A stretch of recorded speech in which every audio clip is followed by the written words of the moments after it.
what does universe do? Well, here is some stuff what we thought what universe does so far. 1. Zoo for Humans made by Yahweh, 5 out of 10. 2. No universe, just me. This is called solipsism and shut up, 1 out of 10. 3. Zoo for Humans made by Shiva.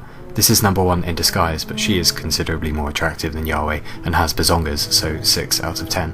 4. It just is. Stop assuming stuff has meaning. More rational approach. 8 out of 10. 5. 1 out of 10. Lack of imagination. Yes, but what does universe really do? Well, the universe expands very fast, 13 billion years ago, and slowly loses heat, eventually spreads out until there aren't any stars or nebulas left, and we're watching it wind down. The universe is a big wind down machine. 9 out of 10, excellent, based on empirical evidence. Or, the universe is a complexity machine. Atoms build into molecules, which build into planets, and then DNA and organisms and swans, and sea cows, and yes, very clever carbon units that make stuff with their opposable thumbs. Walk around on 2 legs, and maybe, just maybe, they make more complex stuff than them, like computers that are conscious and don't die of pneumonia or cancer or E. coli or anything silly, and those machines make stuff that are more complex than they are, and so on and so on and so on, and the universe isn't running down, that's just a byproduct. The universe is speeding up. It took billions of years to make an Earth. It only took a few million to make a human, and then only 20,000 to make a human that didn't have to hunt all the time, and then only a few thousand years for radio, and then 50 for television, and 30 for the internet. Yes, we're small, and space is very, very big, but ultimately it doesn't matter which telescope you look up.